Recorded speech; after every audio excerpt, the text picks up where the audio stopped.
এই জগতে কোনো মা কি সন্তানের শত্রু হয় গো মায়েরা? এখানে তো মায়েদের সংখ্যা বেশি, আপনারা বলুন তো, এই জগতে কোনো মা কি সন্তানের শত্রু হবে?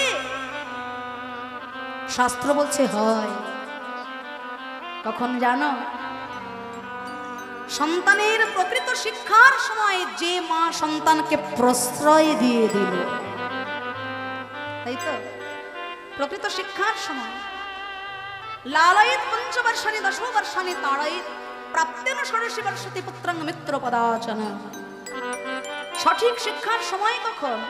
জন্ম থেকে 5 বছর পর্যন্ত ভালোবাসো, যত্ন করো, তখন শিক্ষা চলে না। কিন্তু 5 বছর বয়স থেকে 10 বছর পর্যন্ত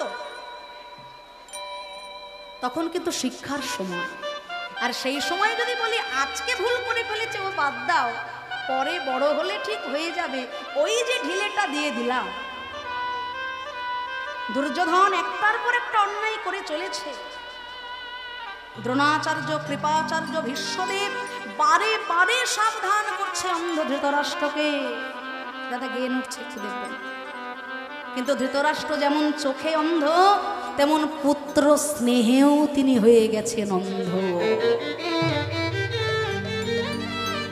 ছেলে হাজারো অন্যায় করলেও আমার ছেলে তো ভুল করতেই পারে।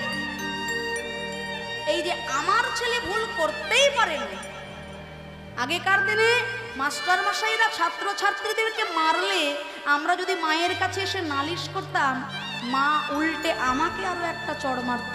নিশ্চয়ই তুমি কোনো অপরাধ করেছো, সেই জন্য মাস্টার মশাই তোমাকে শাসন করেছে।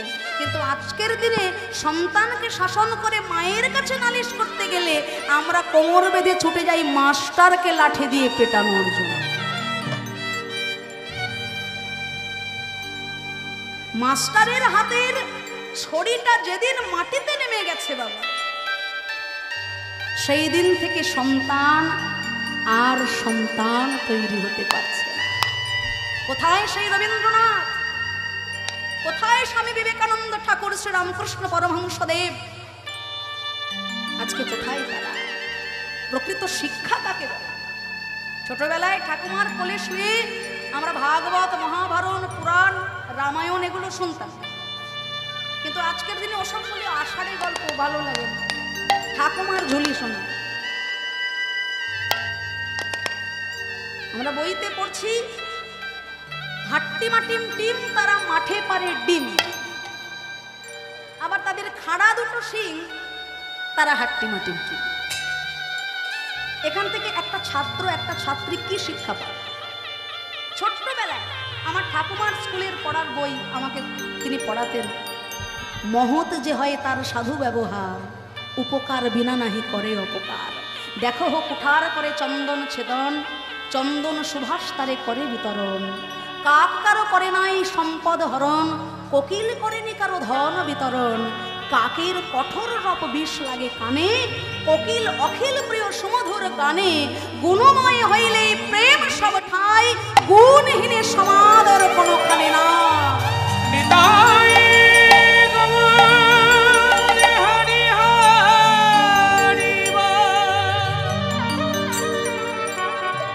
এই যে ন্যায়ের কথা, নীতি কথা, এই শিক্ষাগুলো ছোটবেলা থেকে তারা পেয়েছেন, তাই আজকে তারা প্রকৃত মানুষ। আর আজকে সেই সুশিক্ষা আমরা পেতে জানি না। সেই জন্য ঘরে ঘরে মা কাঁদছে, ঘরে ঘরে বাবা কাঁদছে।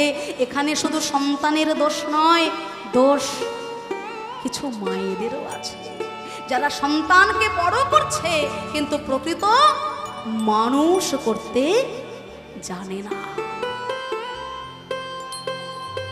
রাধারানী শেখালেন, তুলসী রে, অসময়ে গোবিন্দ পাওয়া যায় না, সময় থাকতে তাকে ডাকতে হয়। তাই তুই আমার গোবিন্দের কাছে যা, আর আমার এই গাথা মালা আমার শ্রী গোবিন্দের গলায় তুই পরিয়ে দিবি। তুলসী উলসী মনেতে হরসী, চলিলা রায়ের বলে, আবার তাম্বুল কর্পূর নয়া ফুল হার মিলিলা সরসী। সময় বুঝিয়া শেখর আসিয়া সুমধুর করি বলে, সে যে বিনোদিনী আসিবে এক্ষুনি, থাকো হে সরসী। তুলসী সংবাদ নিয়ে চলে গেলেন গোবিন্দের কাছে।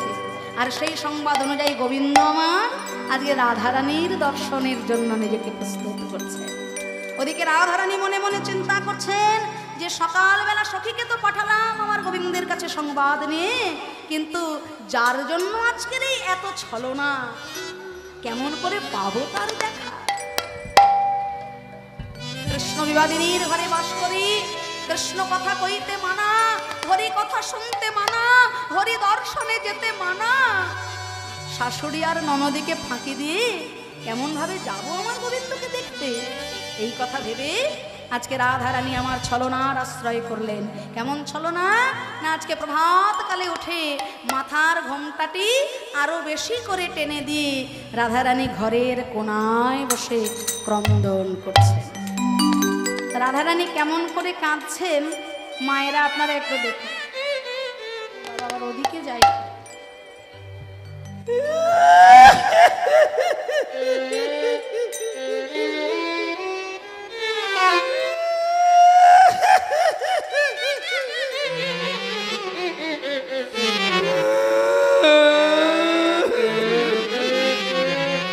সর্বনাশ, বেসুরো কান্না কেন শিখালাম? রাধারানীর মতো কাঁদতে, শেষে শাকচুন্নির কান্না জড়িয়েছে। রাধারানীর কান্না এমন ছিল বলুন দেখি, এ তো পেতনি। সকাল বেলা উঠে ঘরের বউ যদি কান্নাকাটি করে, বাবা বৌমা কাঁদানো একদম ভালো না। বিশেষ করে আজকের দিনে বৌমা কাঁদানো খুব ভয়ঙ্কর ব্যাপার। হ্যাঁ দেখবেন, দোষ আপনার থাকুক বা না থাকুক বিচার পরে হবে, আগে তো যাবেন। সেই জন্য বৌমা কান্না খুব ভয়ঙ্কর। তাই আজকে জটিলা চিন্তা করছে, বৌমা আজকে ঘরের কোনায় বসে কাঁদছে। কি হয়েছে গো ও বৌমা, তুমি কাঁদছো কেন? হ্যাঁ, শ্বাস সম্মুখে শ্বাস ছাড়িয়া কাঁদে বিনোদিনী,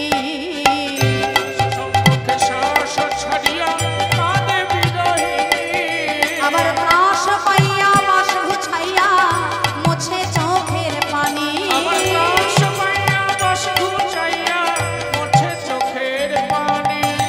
লইয়া কলি কই জটিলি কেন কাঁদো, লইয়া কলি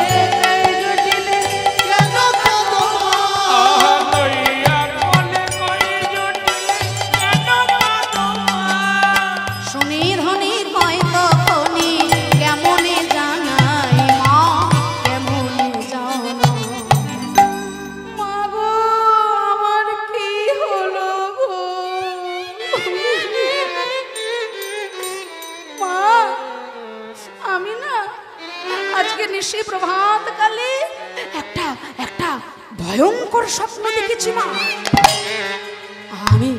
আমি কি দেখলাম জানো? একটা সোনার রথ, আর সেই সোনার রথে একটি মাত্র চাকা।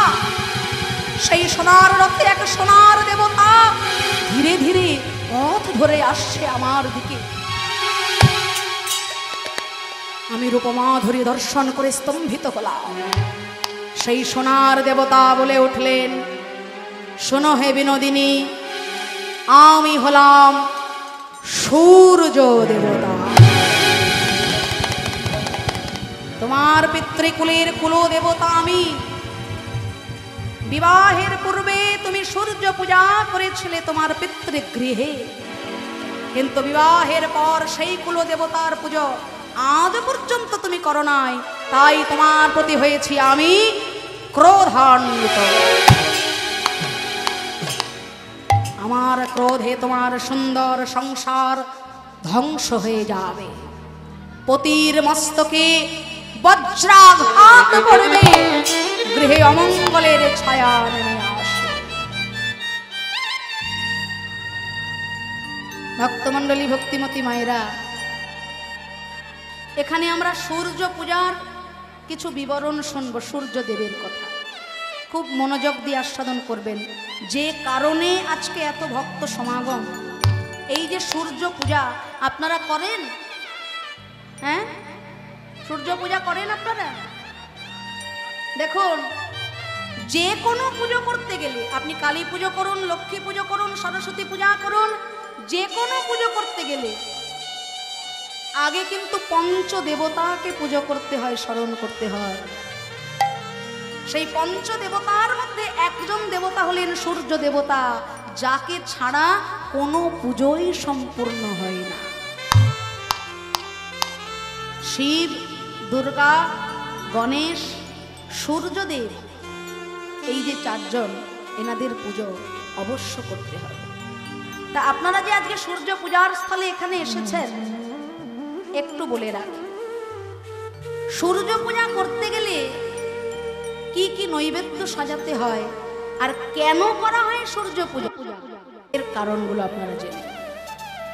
এই সূর্য দেবতার যখন বিবাহ হবে, সূর্যদেবের এত তাপ, এত তেজ, বিয়ের জন্য কোণে খুঁজে পাওয়া যাচ্ছে, মেয়ে পাওয়া যাচ্ছে।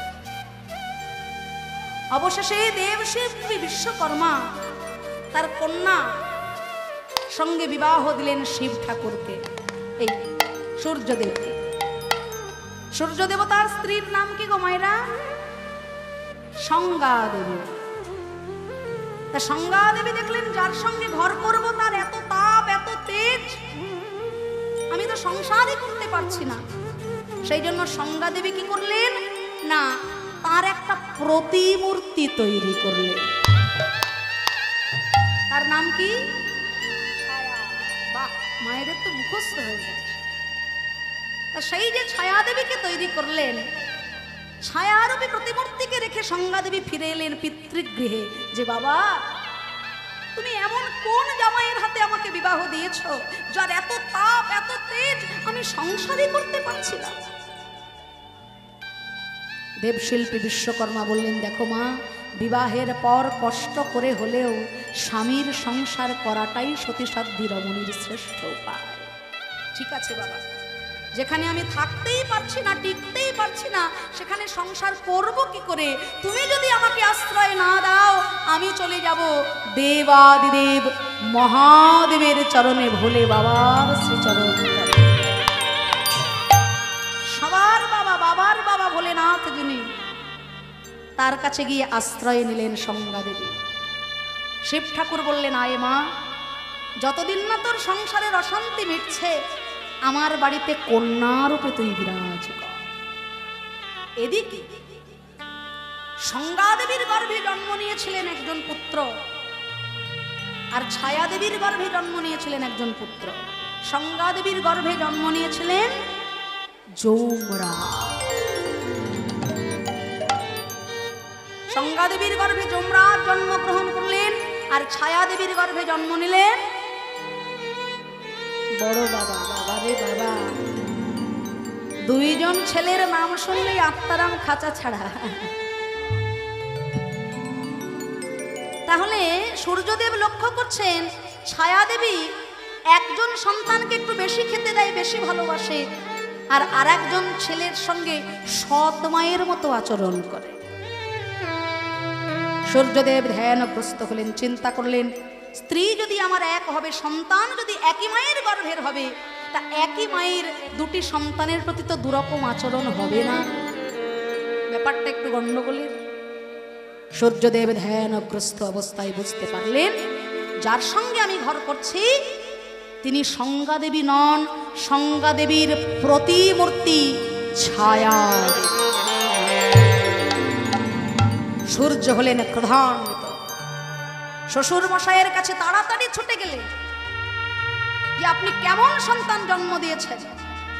আপনার সন্তান প্রবঞ্চনা করে, মিথ্যা কথা বলে আমার কাছ থেকে পালিয়ে এসেছে, এ কেমন শিক্ষা আপনার?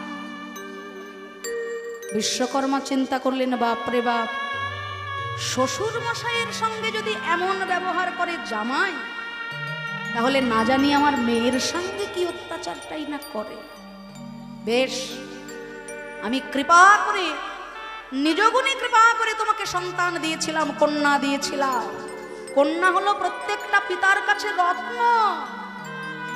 কন্যা রত্ন পাওয়া পরম সৌভাগ্যের ব্যাপার। তাই বাড়িতে স্ত্রীকে বিবাহ করে ভাববেন না বিনে পয়সায় একটা চাকর নিয়ে এলাম, রান্না করে দেবে, বাসন মেজে দেবে, ঘর মুছে দেবে, সময় মতো সবাইকে খেতে দেবে না। অগ্নি সাক্ষী করে যাকে নিয়ে এসেছেন, পঞ্চদেবতাকে স্মরণ করে তাকে যথাযোগ্য সম্মান দিতে হবে। কেননা কন্যা, প্রত্যেকটা কন্যাই তার পিতার কাছে হলো রাজকন্যা। সে যত বড় দিন দুঃখী হোক না কেন, তাকে যথাযোগ্য সম্মান না দিলে, যে সংসারে নারীর সম্মান নাই, যে রাজত্বে নারীর সম্মান নাই, যে দেশে নারীর সম্মান নাই, সে দেশ কখনো উন্নত হতে পারে না।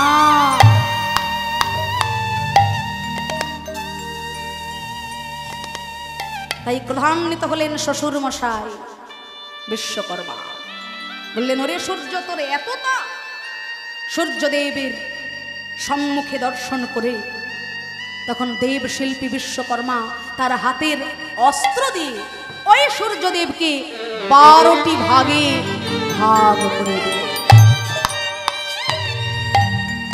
বিশ্বকর্মা তার হাতের অস্ত্র দিয়ে সূর্যকে যখন 12 ভাগে ভাগ করে দিলেন, সূর্য হলো দ্বাদশ আদিত্য। এখানে একটু জেনে রাখুন, লোহা কাটতে গেলে যেমন লোহার চূর্ণ পড়ে, সোনা কাটতে গেলে যেমন সোনার চূর্ণ পড়ে, তেমন সূর্যকে যখন কেটেছিলেন বিশ্বকর্মা, সূর্য চূর্ণ পড়েছিল। বিশ্বকর্মা চিন্তা করলেন, এই সূর্য চূর্ণগুলোকে তো ফেলে দেওয়া যায় না, তাই সেই সূর্য চূর্ণ দিয়ে 3 জন প্রধান দেবতার হাতের 3টি প্রধান প্রধান অস্ত্র তৈরি করে ফেললেন দেবশিল্পী বিশ্বকর্মা। বাবা, এগুলো হলো তত্ত্ব। এই তত্ত্বগুলো আমাদের শুনতে হয়। ভাগবত কথা, রামায়ণ কথা, মহাভারতের কথা, পৌরাণিক কথা। ওই ঝাঁটা কোন দিকে রাখবো, জুতো কোন দিকে টানাবো, মরা মানুষের ছবি কোন দিকে রাখবো, নুন জল দিয়ে ঘর মুছলে কি হবে, ও তত্ত্ব তত্ত্ব নয়। যে তত্ত্ব আস্বাদন করলে মায়ায় আমরা আরো যুক্ত হয়ে যাব, সে তত্ত্ব তত্ত্ব নয়। যে তত্ত্ব আস্বাদন করলে মায়া মুক্ত হয়ে জীব কৃষ্ণ ভজনের মুখী হয়ে হা কৃষ্ণ গোবিন্দ বলবে,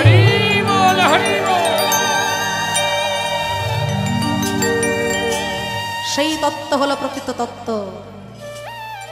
তাই সূর্য চূর্ণ করার পর সূর্য চূর্ণ থেকে দেবশিল্পী বিশ্বকর্মা 3 জন প্রধান দেবতার হাতের 3টি প্রধান প্রধান অস্ত্র তৈরি করেছিলেন। বিষ্ণুদেবের হাতে যা সুদর্শন চক্র নামে বিরাজিত, শিব ঠাকুরের হাতে যাহা ত্রিশূল রূপে বিরাজিত, আর সৃষ্টিকর্তা ব্রহ্মার হাতে শক্তি রূপে যে অস্ত্র বিরাজিত হয়েছে। সূর্যকে যখন 12 ভাগে ভাগ করে দিলেন, সূর্যের ক্রোধ তখন নিবারিত হয়ে গেল। সূর্যদেবের আর সেই তেজ আর সেই ক্রোধ রইল না। শ্বশুর মশাইয়ের কাছে হাত জোড় করে বললেন যে, বাবা, আমি বুঝতে পেরেছি আমার ভুল হয়ে গেছে, দয়া করে বলে দিন আপনার কন্যা কোথায় আছে। বলে, আমি জানি না, তবে দেবাদিদেব মহাদেবের কাছে থাকলেও থাকতে পারে। ছুটতে ছুটতে চললেন সূর্যদেব সেখানে। সংজ্ঞাদেবীকে সংবাদ দিলেন নারদ মুনি যে, ওই দেখো তোমার স্বামী আবার আসছে। সংজ্ঞাদেবী চিন্তা করলেন, আবার ওই আগুনের গোলায় গিয়ে বাস করতে হবে। সংজ্ঞাদেবী ভয়ে ভীত হয়ে একটি মেয়ে ঘোড়ার রূপ ধারণ করলেন। সূর্যদেব চিন্তা করলেন, আমাকে দেখে কেউ পালালো না, ওই মেয়ে ঘোড়াটা কেন পালিয়ে যাচ্ছে। সূর্যদেব তখন একটি পুরুষ ঘোড়ার রূপ ধারণ করলেন, আর ঘোড়া রূপে 2 জনার যখন মিলন হলো, জন্মগ্রহণ করলেন অশ্বিনী কুমার। যারা দেবতাদের ডাক্তার, চিকিৎসক রূপে বিরাজিত, সেই অশ্বিনী কুমার দয়। তাই শিব ঠাকুরের কাছে এসে, মহাবৈষ্ণব শিবের সংসারে এসে আজকে সূর্যদেব আর সংজ্ঞাদেবীর সংসার সোনার সংসার হলো। শিব ঠাকুরের আশীর্বাদে সেই দিন থেকে জগৎ সংসারে যদি কোনো রমণী সূর্যদেবের পূজা করতে পারে, তার পতিরায়ু বেড়ে যায়। হরি বল হরি বল। তার পতিরায়ু বেড়ে যায়, ওই সূর্যদেবের করলে পূজা পতিরায়ু বেড়ে ওই যায়। সূর্যদেবের করলে পূজা পতিরায়ু বেড়ে যায়, সূর্যদেবের করলে পূজা পতিরায়ু বেড়ে যায়। সূর্যদেবের করলে পূজা পতিরায়ু বেড়ে যায়। এখানে যে সমস্ত মায়েরা উপস্থিত হয়েছেন সংসারের মঙ্গল কামনায়, স্বামীর মঙ্গল কামনায়, সন্তানের মঙ্গল কামনায় আজকে সবাই আমরা সূর্য পূজা করব। তাই রাধারানী বলছেন, মাগো এত দুঃস্বপ্ন, স্বামীর অমঙ্গল, সংসারের অমঙ্গল, সূর্য পূজা করলে যদি অমঙ্গল কেটে যায় মা, তুমি কি অনুমতি দেবে? জটিলা চিন্তা করলেন, ছেলের অমঙ্গল, সংসারের অমঙ্গল, সূর্য পূজা করলে যদি অমঙ্গল কেটে যায়, কোন শাশুড়ি বাধা দিতে পারে বলুন তো? হ্যাঁ, তাই বললেন, বৌমা সাজাও তোমার অর্ঘ্য ডালা সূর্য পূজার জন্য। তাই রাধারানী আজকে সূর্য পূজার জন্য অর্ঘ্য ডালা সাজাচ্ছেন। সই আর দেরি করিস না, সাজাবো অর্ঘ্য ডালা। কত সুন্দর করে সাজালেন রাধারানী। কি কি সাজালেন সূর্য পূজায়? আহা, চিনি ফেনি কলা মাখন রসালা, চিনি ফেনি কলা মাখন রসালা, চিনি ফেনি কলা মাখন রসালা, চিনি ফেনি কলা মাখন রসালা, হুড়ি কদম্ব তিলা, মাখন রসালা, রেউড়ি কদম্ব তিলা, আবার পুরি পোয়া খাজা পেড়া সর ভাজা। পোয়া খাজা পেড়া সরু ভাজা। মায়েরা এগুলো একটু জেনে নিন, সামনের বার যদি কোনোদিনও সূর্য পূজায় আসি, এই সব উপকরণগুলো কিন্তু আমার চাই। যদি কেউ কলা আনেন, এক ছড়া কলা আনবেন, তাতে যেন 16টা কলা থাকে। হ্যাঁ, চিনি ফেনি কলা মাখন ও রসালা, রেউড়ি মানে রাবড়ি, কদম্ব তিলা মানে তিলকু, পুরি আপনারা জানেন, পোয়া মানে মাল পোয়া, খাজা, পেড়া, সর ভাজা, এগুলো রাধারানী রন্ধন করলেন সেবার জন্য। আহা, চিনি ফেনি কলা মাখন রসালা, চিনি ফেনি কলা মাখন রসালা, রেউড়ি কদম্ব তিলা, চিনি ফেনি কলা মাখন রসালা, রেউড়ি কদম্ব তিলা, আহা, পুরি পোয়া খাজা পেড়া সর ভাজা, পুরি পোয়া খাজা পেড়া সরু ভাজা, রাধিকা করিয়াছিলা।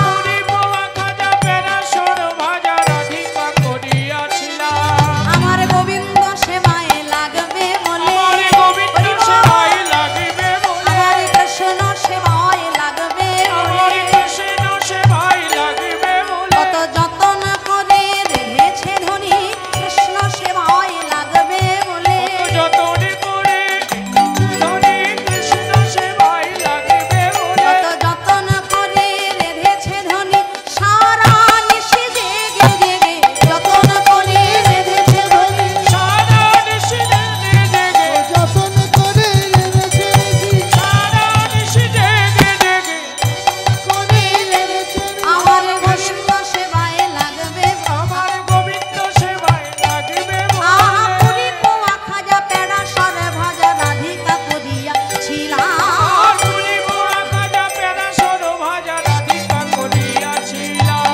অমৃত কেলিকায় আদিশে লাড্ডু কা সবৃত মোদক ঝুরি, অমৃত কেলিকা আদিশে লাঠুকা সবজিত মোদক ঝুরি, দেবতা পূজনে করিয়া যতনে সকরা মিছিরি খেরি, দেবতা পূজনে করিয়া যতন সকল মিছিরি খেরি, দেবতা পূজনে করিয়া যতন। গোবিন্দ সেবার জন্য অর্ঘ্য ডালা সাজাই নিয়ে রাধারানী সকল অর্ঘ্য ডালার কাছে কেঁদে কেঁদে বলে, ওরে অর্ঘ্য ডালা রে, আমি তো সাধন জানি না, ভজন জানি না, আমার নাই আছে ভক্তি, নাই আছে নয়নের জল, ওরে আমার অর্ঘ্য ডালা রে, তুমি যেন যেন কৃষ্ণ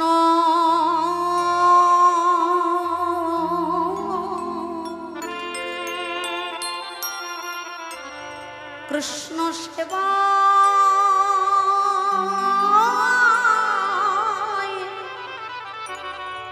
সেবাইলে গো তুমি যেন যেন কৃষ্ণ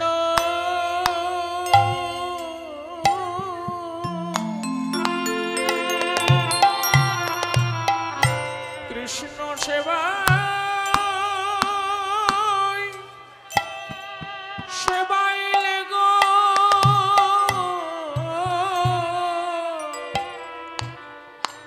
আমি সাধনা ভজ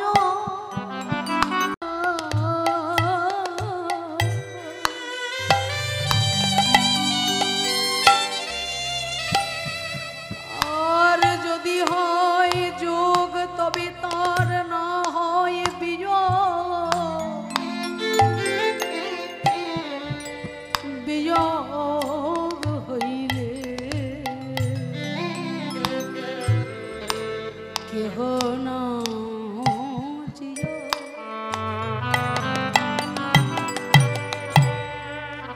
ব্রহ্মাণ্ড ভূমিতে কোন ভাগ্যবান জি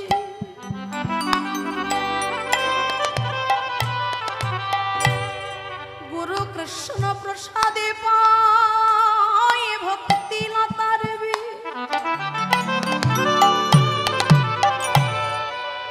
ওরে পশারে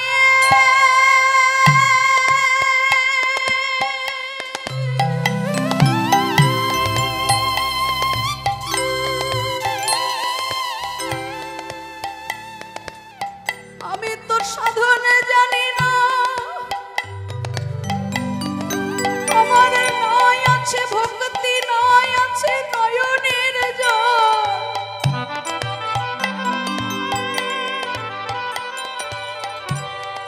ওরে আর ঘোডালারে আমি যে জ্ঞানহীনা ভক্তিহীন কাঙালি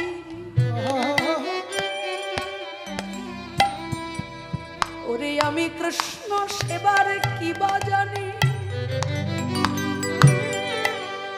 ওরে আমি যে কাঙালিনী বই তো নই হে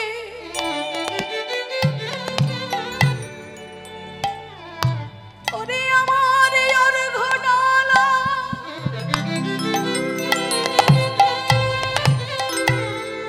তুমি যেন নিজ গুণে কৃপা করে কৃষ্ণ সেবাইলে গো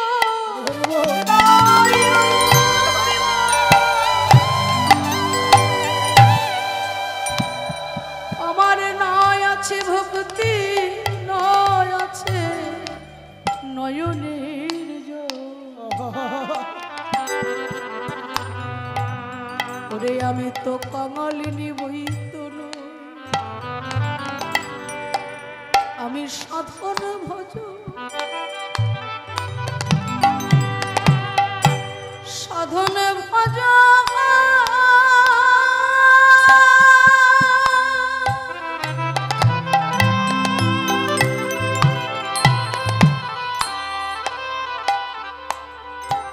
ওরে আমি সাধন ভজ কিছু জানি না ওরে কাঙালিনী বই তো নই ভজ আহা। কিছু জানে না ওরে আমি কৃষ্ণ সেবা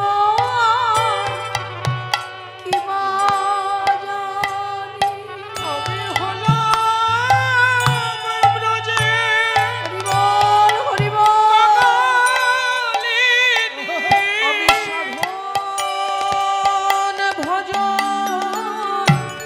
কিছু জানি না আমি ব্রজ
যে অর্ঘ্য ডালা আমরা গোবিন্দ সেবার জন্য সাজালাম, এই চিনি ফেনি কলা মাখন রসালা রেউড়ি কদম্ব তিলা সব কিছু আছে বাবা, কিন্তু ভেতরে যদি ভক্তি না থাকে এই ডালা তো গোবিন্দ সেবায় লাগবে না।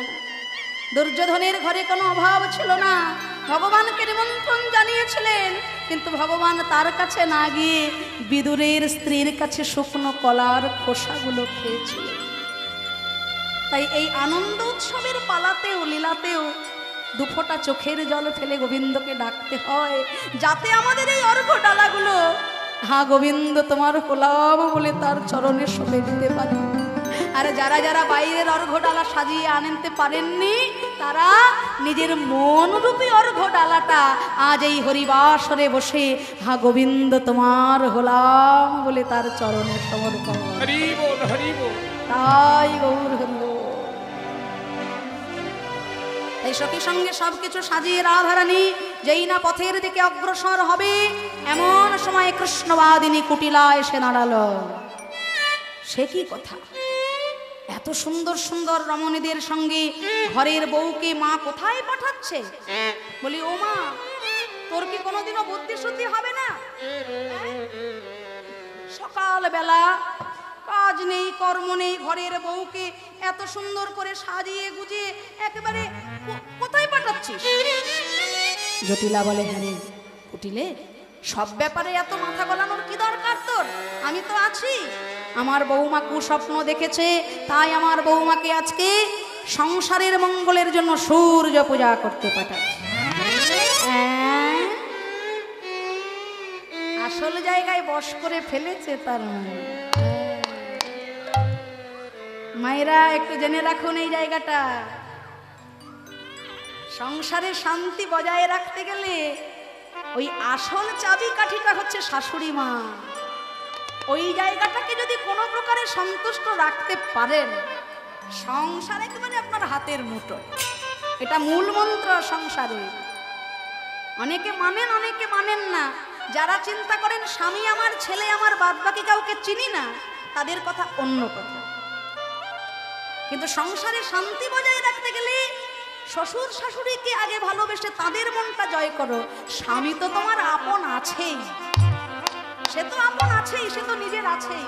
তাকে তুমি ভালোবাসলেও আপন থাকবে, আবার নিস্তারিণীর মতো লাথি ঝাঁটা দিলেও পরবর্তীকালে আপনই থাকবে। তা সে তো তোমার নিজের সম্পদ আছেই। কিন্তু সংসারে যদি শান্তি বজায় রাখতে চাও, ওই জায়গাগুলোকে যদি সুন্দর রাখা যায়, হ্যাঁ সব শাশুড়ি সমান হয় না, অনেকে দজ্জাল হয়, হতেই পারে, কিন্তু কিছু তো করার নেই, তাকে তো ফেলে দিতে পারবো না। এ তো বাজারের আলু পটল নয় যে একটা পচে গেছে তুলে নিয়ে ছুঁড়ে ফেলে দিলাম। আমার মা যদি আজকে এরকম হতো, আমি কি তাকে ফেলে দিতে পারতাম?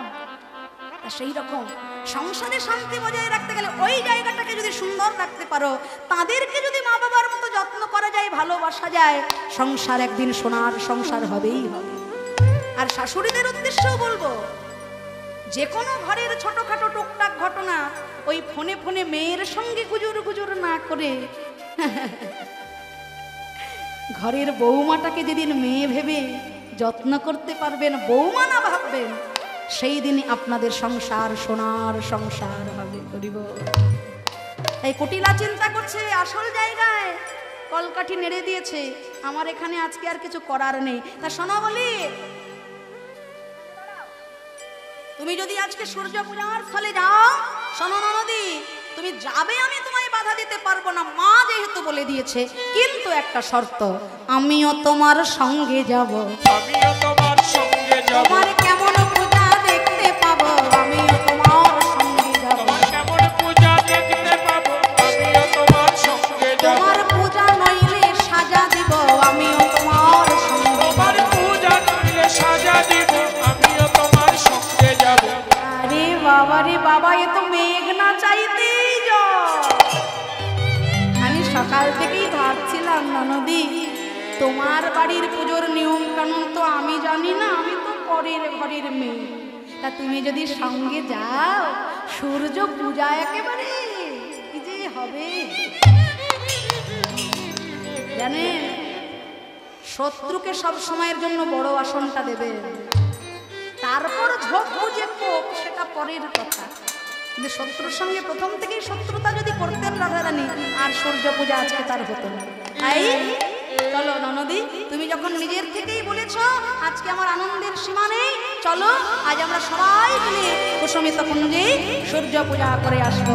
তাই নিলেন সকলে অর্ঘ্য ডালা। মায়েরা সবাই অর্ঘ্য ডালা নিজের নিজের মাথায় তুলে নাও। চলো আজ আমরা কুসুমিত কুঞ্জে সূর্য পূজায় যাব। সকলে অর্ঘ্য ডালা মাথায় তোলো। কৃষ্ণের জয়গান গাইতে গাইতে আমরা সবাই চলে যাব সূর্য পূজার স্থলে। কৃষ্ণ বলে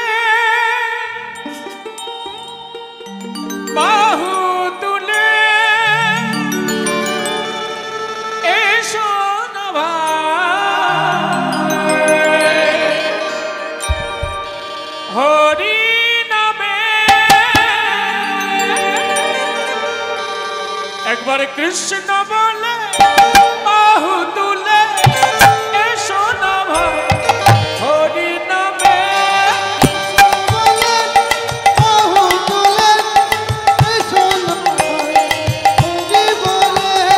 কৃষ্ণ বলে বাহু তুলে এসো না ভাই, হরি নামে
আমার তো এখানে কিছু করার নেই, সবার তো বসতে দেওয়ার জায়গা নেই, তাই আমি তাদের উদ্দেশ্যেও বলবো একটু কষ্ট করে বাহু তুলি, সবাই হাত তুলি, উলুধ্বনি হরিধ্বনি সবাই হৃদয়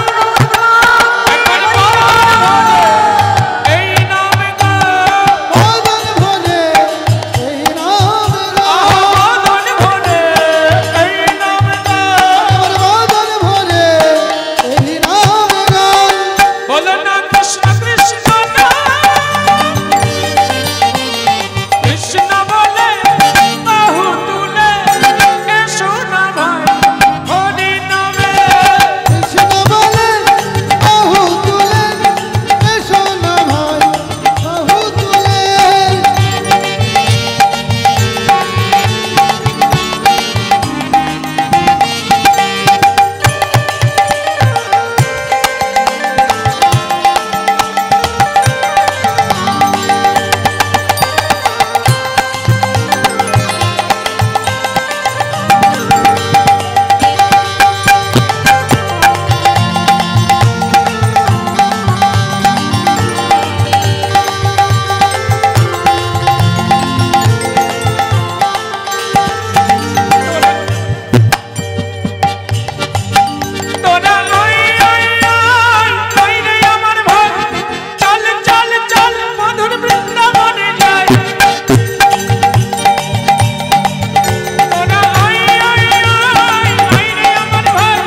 বাপরে বাপ, মায়েরা খুব সুন্দর নেচেছ গো, বিশাল ব্যাপার।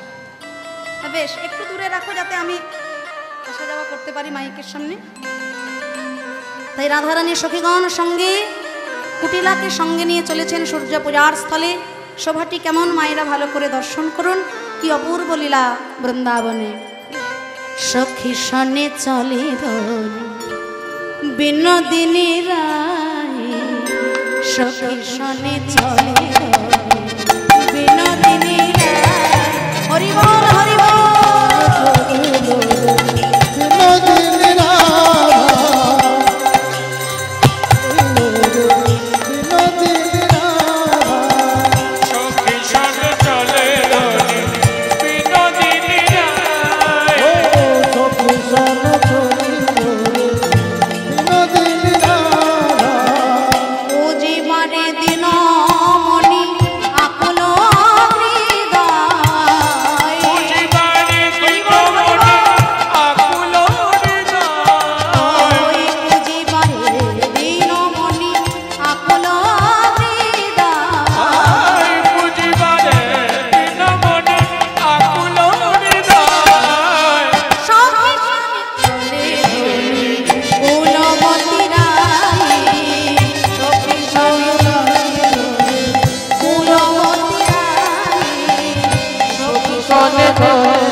রাধারানী আসছেন পেছনে, কেমন কুটিলা সবার আগে পিছে রাধারানী, কুটিলা সবার আগে পিছে রাধারানী, কুটিলা সবার আগে পিছে রাধারানী।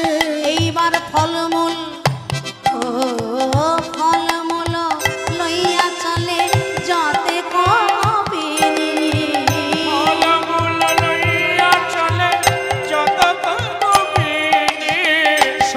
সনে চলে ধনী কুলবতী রাধা, সখী সনে চলে ধনী কুলবতী রাধা, সখী সনে চলে ধনী কুলবতী রাধা, সখী সনে চলে ধনী কুলবতী রাধা, সখী সনে চলে ধনী কুলবতী রাধা।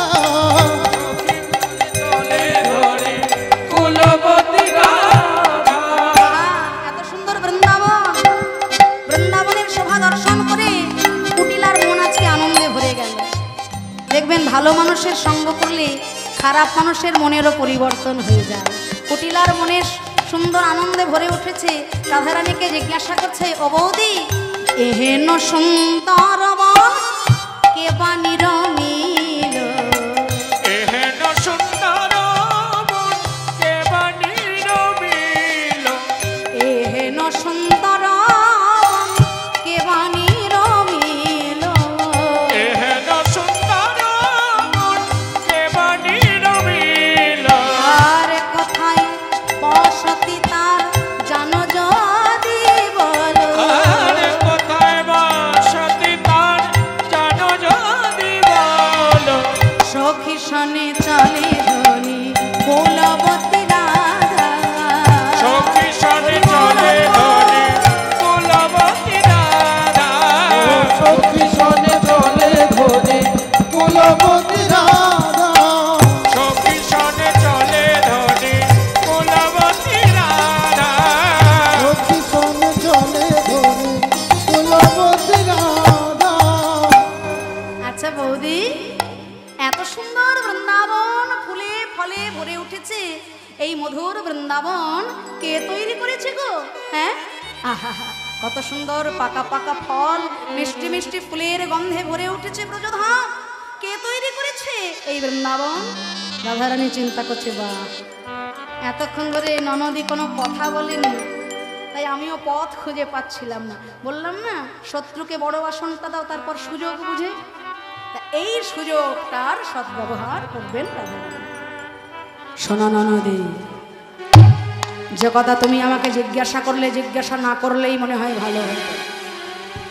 তুমি আমাকে বললে বৃন্দাবন কে তৈরি করেছে, তবে শোনো, কেবা নিরমিল বন তাহা নাহি জানি, সর্বস্থানে রহে সে এই মাত্র জানে। এই বৃন্দাবন কে তৈরি করেছে, বৃন্দাবন কে তৈরি করেছে আমি বলতে পারবো না, কিন্তু যে তৈরি করেছে তাকে যে যেখানে যেমন ভাবে ডাকে সেখানে তেমন ভাবেই সে উপস্থিত হয়। কোথায় বসতি তার তাহা নাহি জানি, সর্বস্থানে রহে সে এই মাত্র জানে। সত্যি তো তার কোথায় বসতি কেউ জানে। নাহাং তিষ্ঠামি বৈকুণ্ঠে যোগিনাং হৃদয় নচ মাদ ভক্তা যত্র গায়ন্তি তত্র তিষ্ঠামি নারদ। যাকে যে যেখানে যেমন অবস্থায় ডাকে, ভক্তি থাকলে সেখানেই পাওয়া যায়। ভক্তি ছিল বলে ফটিক স্তম্ভের মধ্যেও তিনি বিরাজিত।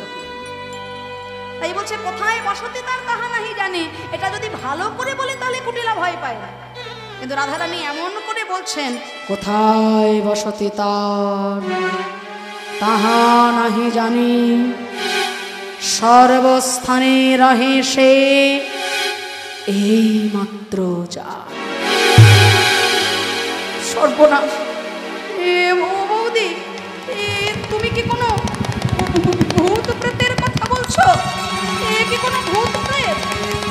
ননদী, তাকে যে যেমন ভাবে ভজনা করে সে তার কাছে তেমন ভাবেই দেখা দেয়। শোনো না বৌদি, যদি প্রাণে বেঁচে থাকি তবে তো পুজো। আমার যে মনে বড় ভয় লাগছে গো। এই নাও, আমার পুজোটা না হয় তুমি দিয়ে দিও, আমি আর এখানে থাকবো না, আমি বাড়ি যাব। বাড়ি যাবে? শোনো ননদী, আমরা এখানে যারা যারা আছি সবাই লাল কাপড় পরে আছি, একমাত্র তুমি সাদা কাপড় পরে আছো। সাদা কাপড় পরা মানুষ যদি সে পায়, সবার আগে সে ধরে।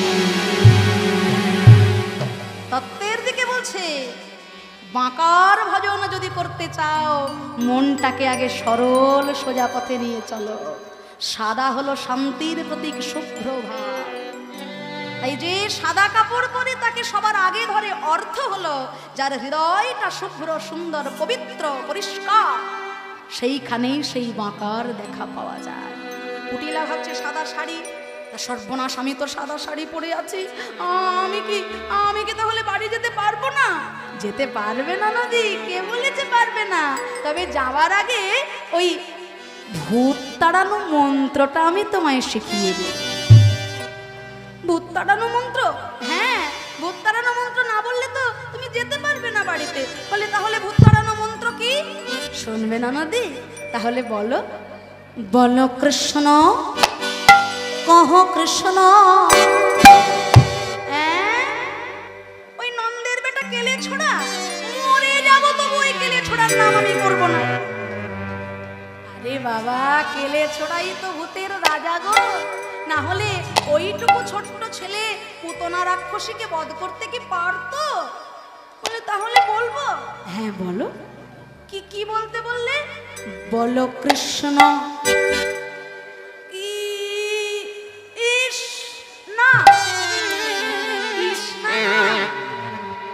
বলো কৃষ্ণ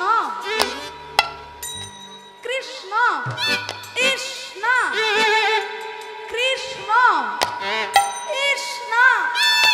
রাধারানী চিন্তা করলেন দস্যু রত্নাকর মরা মরা মরা বলতে বলতে যদি রাম রাম বলতে পারে, তাহলে আমার ননদী কৃষ্ণা বলতে বলতে একদিন কৃষ্ণ বলবেই।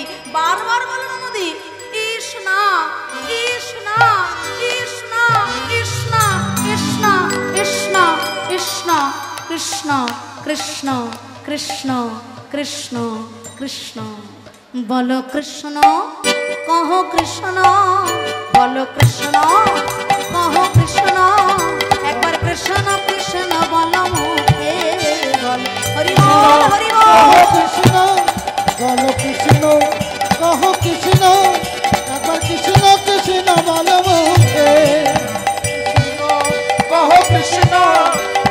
কৃষ্ণ কহ কৃষ্ণ নামে বুক ভরে যায় ভরে যায় ভরে যায়। হরি বল হরি বল।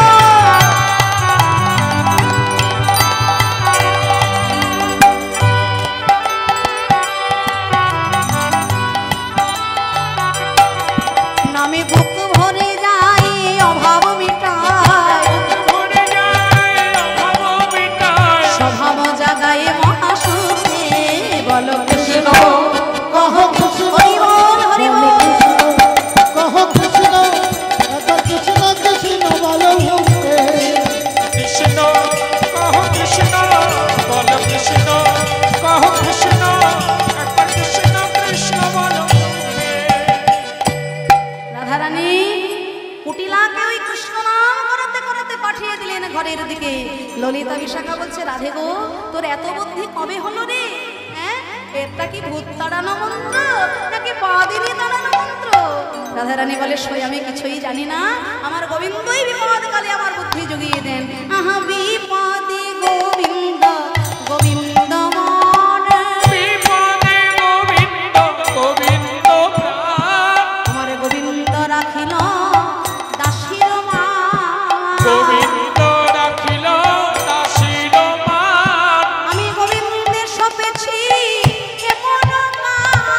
গোবিন্দে সবেছে এমন প্রাণ গোবিন্দ দাসীরে রাখিল পায়ে। গোবিন্দে দাসীরে রাখিল মান আর কিছু জানি না কিছু জানি না আমার পরাণ বধূ বিনয় আর কিছু জানি না। আমার পরাণ মধুবীনা আর কিছু জানি না এই সখীগণ সঙ্গে রাধারানী চললেন কুসুমিত কুঞ্জের দিকে। কুসুমিত কুঞ্জে সে রাধারানী সূর্য পূজার জন্য ডালা সাজাচ্ছেন। প্রকাণ্ড একটা ফুলের স্তূপ, সেটি হলো সূর্যমূর্তি, আর তার চারপাশে নানা রকম ফল মূল মিষ্টান্ন নৈবেদ্য দেবী সাজিয়ে রাখা হয়েছে। তা সব কিছু সাজিয়ে বনদেবীকে বললেন বনদেবী ব্রাহ্মণ না হলে তো পুজো হবে না, যাও তরা করি ব্রাহ্মণ আনার ব্যবস্থা করো। বনদেবী চললেন ব্রাহ্মণ আনতে। বনদেবী তো জানে, তাকে সংবাদ দিয়েই দিয়েছে তুলসী যে কৃষ্ণ রয়েছে সেই সরস্বী কুলে। সেখানে এসে আজকে বনদেবী বলছেন কই হে ঠাকুর মশাই, বলি আমাদের রাধারানী আজকে কুসুমিত কুঞ্জে সূর্য পূজা করবে, বুঝলে? আমাদের রাধারানী আজকে কুসুমিত কুঞ্জে সূর্য পূজা করবে। তা বলি তোমাদের তো যেতে হবে ব্রাহ্মণ হিসেবে। কিরে বটু যাবি নাকি? ইচ্ছে করছে? তাহলে চ, ওদিকে যাস কে? এদিকে আয়।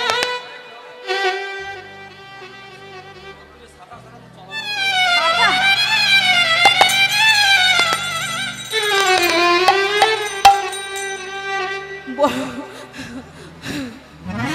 বটু বলছে কানাই তুই যে যাবি রাধারানীর সূর্য পূজায়, তোর মতো ব্রাহ্মণকে দেখলে পরে যে যজমানের 100 টাকা দেবার কথা, সে 100 টাকাটা পকেটে রেখে 1 টাকাটা তোর হাতে তুলে দে। যার 101 টাকা দেওয়ার কথা, তোর মতো ব্রাহ্মণ দেখলে পরে 100 টাকা পকেটে থাকবে আর 1 টাকাটা তুলে দেবে করে। কেন জানিস? ব্রাহ্মণ যদি একটু নাদোষ নদোষ না হয়, একটু ফর্সা টুকটুকে না হয়, তাহলে কি ভালো লাগে? আপনারা বলুন তো, ব্রাহ্মণ যদি এরকম কেলে ছোড়া হয় তাহলে কি করবি? না শোন সখা, বৃন্দাবনের মাটি আমার সর্বঙ্গে মাখিয়ে দে। বৃন্দাবনের মাটি তো সাদা, বৃন্দাবনের মাটি মেখে আমার সর্বঙ্গ সাদা করে দেব। ধুলা মাখো মাখো রে এই তো ব্রজের ধুলা। ধুলা মাখো মাখো রে এই না ব্রজ ধুলা ধুলা মাখো মাখো রে এই তো ব্রজের ধুলা ধুলা মাখো মাখো রে এই না ব্রজের ধুলা তুলা নয় তুলি নয় গোপী পদ হরিণ। নয় ধুলি নয় গোপী পদ রেণ ধুলা নয় ধুলি নয় গোপী পদ হরিণ। ধুলা নয় ধুলি নয় গোপী পদ রেণ আবার এই ধুলা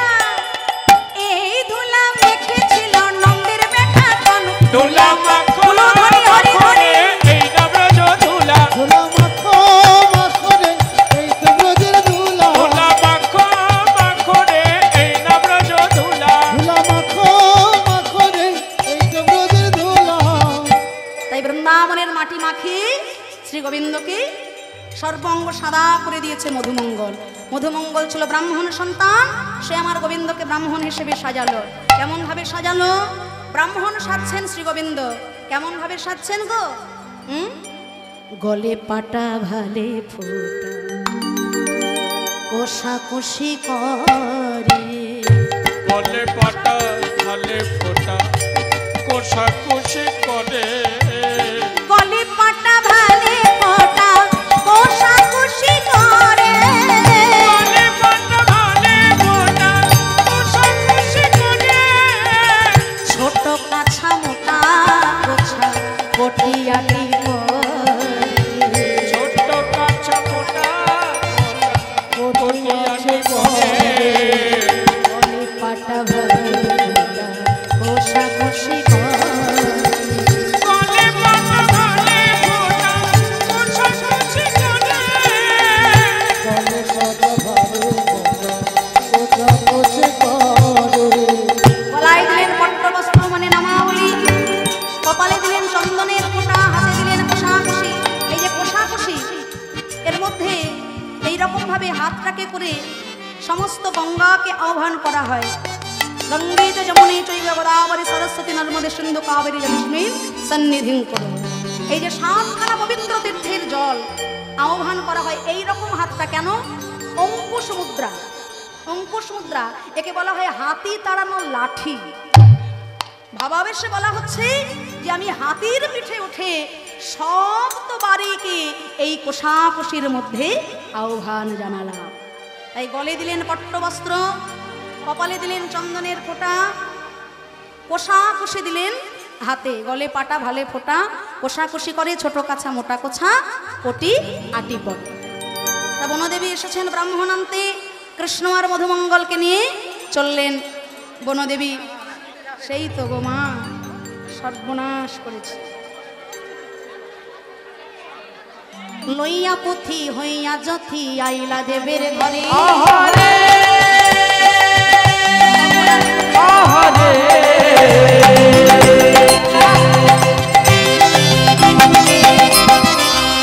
আহারে,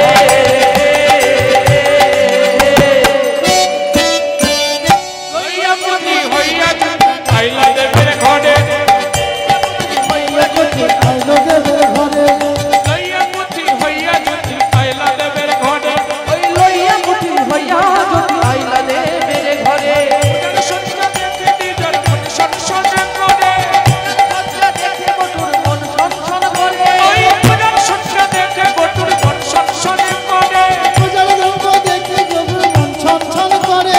লইয়া পুথি হইয়া আইলা দেবের ঘরে, লইয়া পুথি আইলো দেবের ঘরে, ওই লইয়া পুথি হইয়া আইলা দেবের ঘরে, পুথি আইলো দেবের ঘরে। সন্ধ্যা দেখে নিজের মন সনসন করে, তোমরা দেখে বধুর মন ছনছন করে। আরে সর্বনাশ, সকাল থেকে না খেয়ে আছি। হ্যাঁ কানাই, এই বড় বড় ক্ষীরের নাড়ু, ও মা, মা, লাড্ডু, আমার তো মন্ত্র বেরোবে না মুখ দিয়ে ভাই, লাল ঝরছে। সর্বনাশ, আমার জল পড়ে যাচ্ছে। রাধারানী বললেন সই তাড়াতাড়ি সুবাসিত জল নিয়ে আয়, ব্রাহ্মণদের চরণ ধোয়ায়। গোবিন্দ চিন্তা করলেন জল আনলে চরণ ধুইয়ে দিলে পা থেকে মাটিগুলো ধুয়ে যাবে, শরীরটা সাদা পা দুটো কালো, মানে ব্ল্যাক অ্যান্ড হোয়াইট কৃষ্ণ, সব তো ধরা পড়ে যাব। তাই গোবিন্দ আমার বললেন দেখো বৃন্দাবনে আমরা হলাম কুলীন ব্রাহ্মণ, এসব কুলবতীদের আমরা অঙ্গ স্পর্শ করতে দিই। রাধারানী বললেন বেশ, স্পর্শ করতে হবে না, দূর থেকেই চরণে জল দিয়ে দেব। নম ব্রাহ্মণায় নম, নম ব্রাহ্মণায় নম, নম ব্রাহ্মণায় নম। ব্রাহ্মণায় বাবা। এই বলে যেই না জল ছিটিয়ে দিয়েছে, যেখানে যেখানে যমুনার জল পড়েছে সেইখানে আসল রূপ বেরিয়ে গেছে। একদিকে সাদা একদিকে কালো। সখীগণের বুঝতে দেরি হলো না, রাধারানীও বুঝতে দেরি করলেন না। বুঝতে পারলেন? এই হলো আমার নিতাই গৌর হরি বল, হরি বল, হরি বল, হরি বল। যশোদানন্দন শ্রী গোবিন্দকে পেয়ে আনন্দের সীমা নাই। তবে এইখানে আমরা একটু আনন্দ করব। মায়েরা আস্তে আস্তে সিঁদুর খেলা হবে, প্রত্যেকে সিঁদুর খেলা খেলবো। এইখানে যখন গোবিন্দের দর্শন পেলেন শ্রীমতী রাধারানী, সকলে মিলে একটু হোলি খেলা খেলছেন, বসন্ত উৎসবের আনন্দের খেলা খেলবেন। মায়েদের যাদের যাদের কাছে সিঁদুর আছে একটু সিঁদুর নিয়ে খেলবো। একে অপরের গালে অল্প করে বা কপালে অল্প করে একটু সিঁদুর ঠেকিয়ে আমরা হোলির উৎসব 2-1 মিনিটের মতো আমরা বৃন্দাবনের সেই আনন্দময় খেলা খেলবো। আর সেই খেলা খেলে আবার আমরা লীলায় প্রবেশ করব। চলুন আমরা সবাই মিলে আজকে হোলির খেলা খেলবো। হ্যাঁ, সিঁদুরগুলো যার যার কপালে নেবেন। হ্যাঁ, তবে সিঁদুর নিয়ে মাথায় বেশি করে দেবেন না।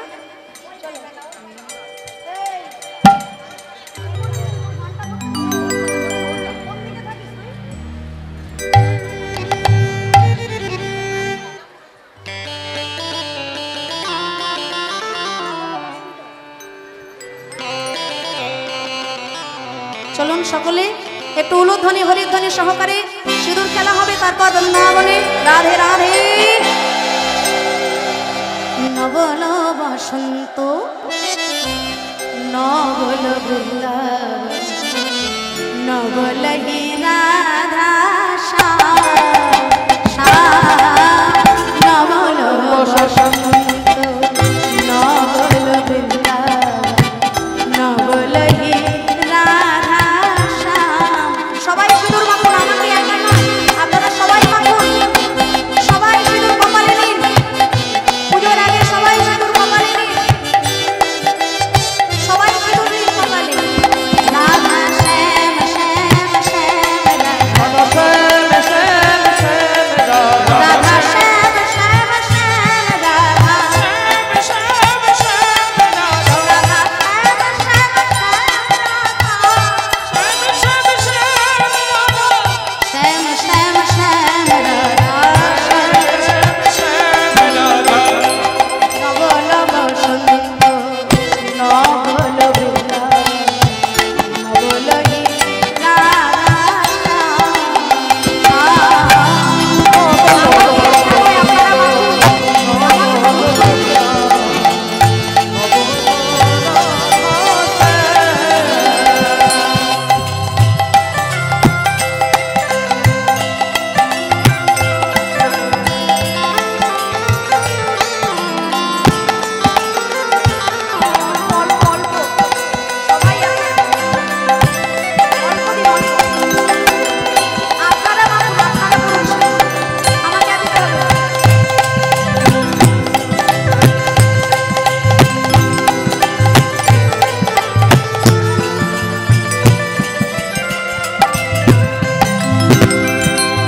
হরি হরি বলি সবে দিকরা কালী নবনী মন্ডল নাচে।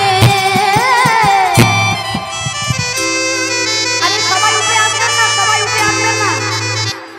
আরে বাবা, সবাই সিঁদুর মাখালে তো গানই বন্ধ হয়ে যাবে। দূর বাবা, বসুন বসুন বসুন বসুন। আরে এইরকম হরি হরি বলি সবে দিকরা কালী নবনী মন্ডল নাচে। পলাইতে বন্ধ নাহি সব বেড়ানো, পলাইতে বন্ধ নাহি সব বেড়ানো, সহচর কই নাহি কাছে। নবল বসন্ত নবল বৃন্দাবন নবল হি রাধা নবল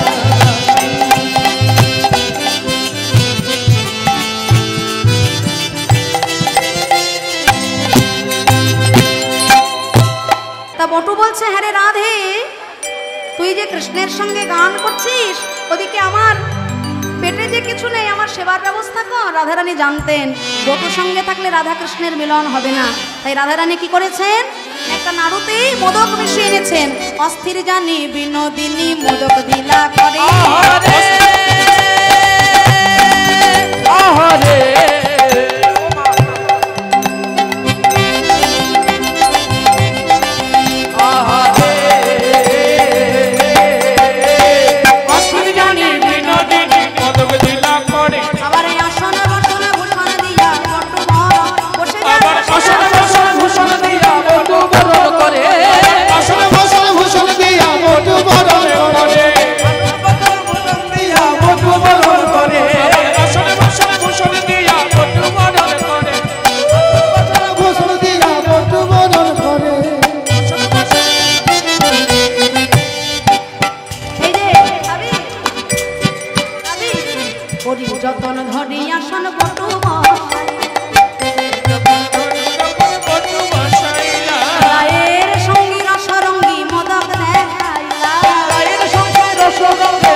আমি তো এখন এই পৃথিবীর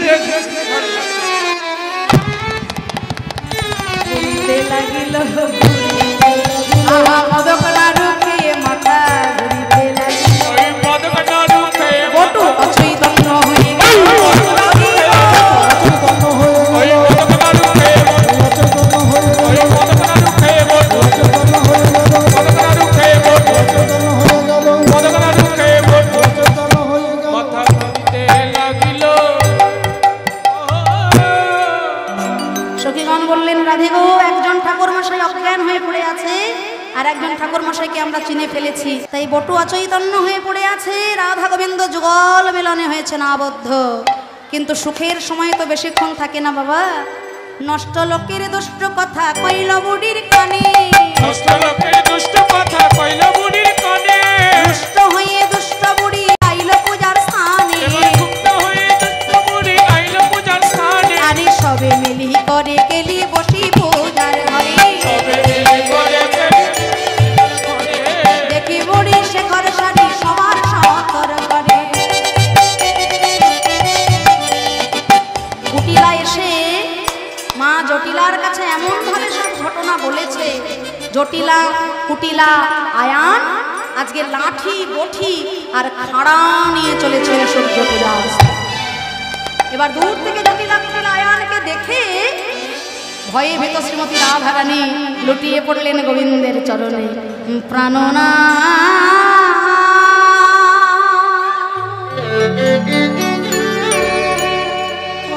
আমার পরাণ বধূ, এইবার মরে রক্ষা করো,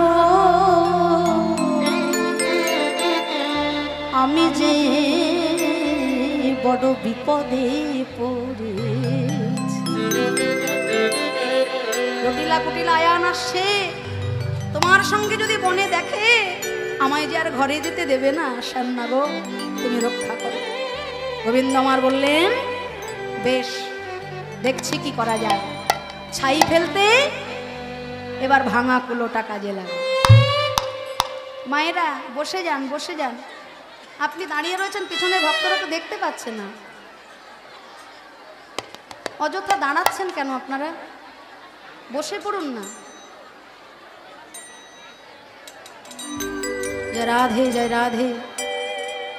তখন গোবিন্দ আমার বলছেন এবার উপায় কি না, ছাই ফেলতে এই ভাঙা কুলোটাকেই কাজে লাগবে নাকি গো? ওই জল আছে?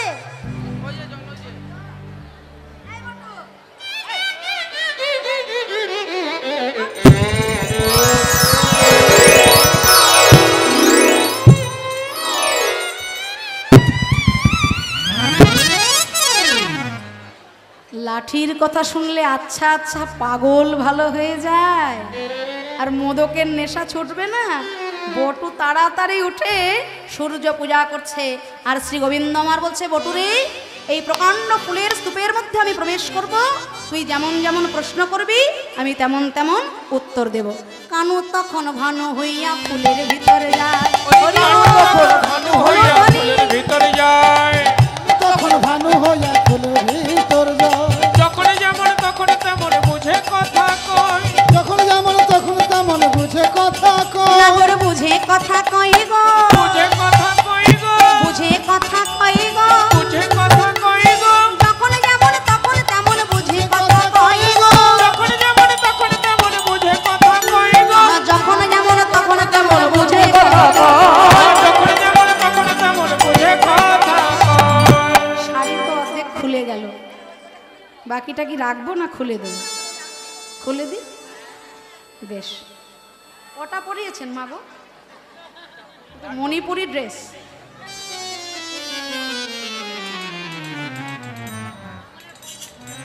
বেশ, তাহলে আজকে বটু সূর্য পূজা করছে, জটিলা কুটিলা আয়ান সেখানে এসে উপস্থিত। জটিলা কুটিলা আয়ান এসে বলছে, এই বটু কিসের পূজা হচ্ছে? ভানু পূজা। ভানু পূজা? শোন, আজ এই পূজার স্থলে এসে বুঝতে পেরেছে নিশ্চয়ই এখানে তোরা কোনো কুমতলব করছিস। সূর্যদেব বাঁচানোর জন্য ওই ফুলের স্তূপের ভেতর থেকে বলে উঠল, শোনো রাধা পতিব্রতা কেন করো স্তুতি, বুড়ির পাপে জালিম তাপে মরিবে তোমার পতি, কুলের কুমার তার গাই ভৈষা আর ঝি জামাতা নিহেথা করি মোছাড় খা। ফুলের স্তূপের মধ্যে থেকে গম্ভীর স্বরে যেই না কথা শুনেছেন জটিলা কুটিলা আয়ার, তারা ভাবলেন রাধারানীর সূর্য পূজায় সন্তুষ্ট হয়ে যেন স্বয়ং সূর্যদেব জাগরিত হয়েছে। বৌমা বৌমা, আমরা বড় ভুল করে ফেলেছি, আমরা সবাই মিলে আজকে তোমার সঙ্গে সূর্য পূজা করব, আমরা সবাই মিলে আজকে সূর্য পূজা করব তোমার সঙ্গে। তাই শুরু করলো বটু মন্ত্রপাঠ। ভক্তমণ্ডলী ভক্তিমতী মায়েরা শান্ত চিত্তে সবাই করজোর করে বসবেন, রাধারানীর সূর্য পূজা সবাই ভক্তি সহকারে আস্বাদন করবেন। উলুধ্বনি হরিধ্বনি সহকারে নেতাই গৌর প্রমানন্দে হরিব। নমো অপবিত্র পবিত্রবা সর্বাবস্থাঙ্গতো পিবা यत्स्मरे पुण्डरीकाक्षं सौवाज्य अभ्यन्तरो शुचि। नमो विष्णु तद्विष्णु परमं पदं सदा पश्यन्ति शूरया दिवीव चक्षुराततं माधव माधव वाचि माधव माधव हृदि शारन्ति साधव सर्वे सर्वकार्ये सुमाधव। वं एतेभ गन्धादिभ्यो नमो एते गन्धपुष्पे श्रीसूर्यदेवताभ नमः। एते गन्धपुष्पे ॐ गणेशादिपञ्चदेवताभ्यो नमः। एते गन्धपुष्पे सर्वदेवीभ्यो नमः। एते गन्धपुष्पे सर्वदेवाभ्यो नमः। एते गन्धपुष्पे इन्द्राणि दशदिक्पालेभ्यो नमः।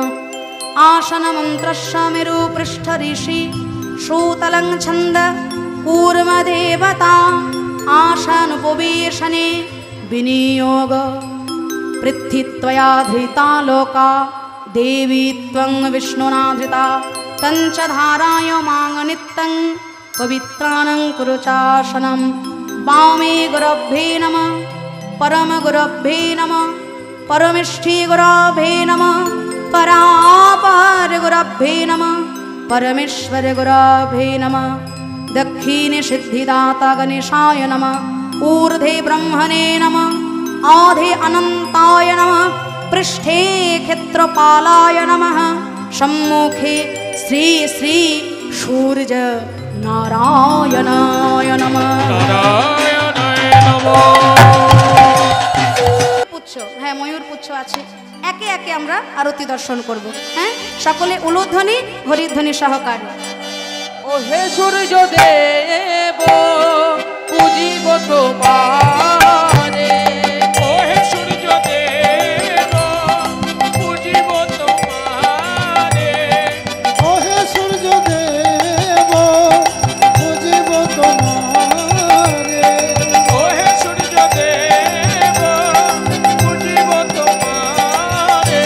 ওই পূজিব তোমারে আমরা পূজিব তোমারে। পূজিব তোমারে আমরা পূজিব তোমারে।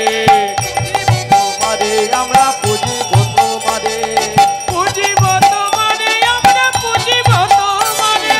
ও হে সূর্য দেব পূজিব তোমারে। ও হে সূর্য দেব পূজিব তোমারে। ও হে সূর্য দেব পূজিব তোমারে। ও হে সূর্য দেব পূজিব তোমারে।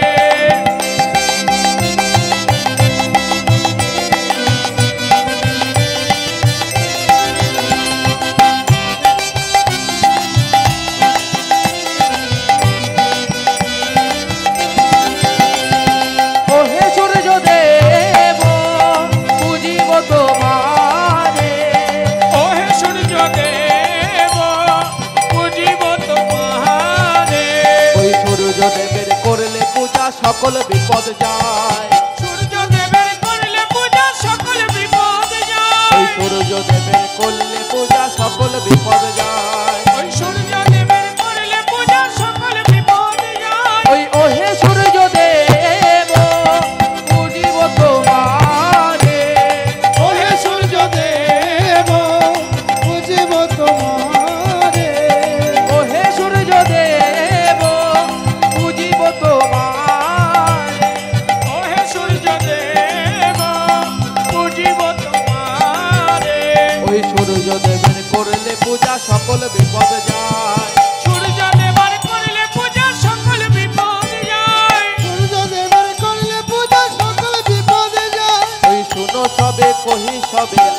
দয়া যায়।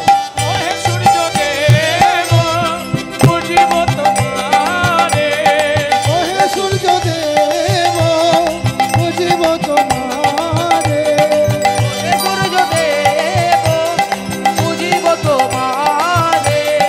ওহে সূর্য দেব বুঝিব তোমারে বুঝিব তোমারে আমরা বুঝিব তোমারে। বুঝিব তোমারে আমরা বুঝিব তোমারে বুঝিব তোমারে আমরা বুঝিব তোমারে বুঝিব তোমারে আমরা বুঝিব তোমারে ওহে সূর্য দেব বুঝিব তোমারে। ওহে সূর্য দেব বুঝিব তোমারে ওহে সূর্য দেব বুঝিব তোমারে। ওহে সূর্য দেব বুঝিব তোমারে ওহে সূর্য দেব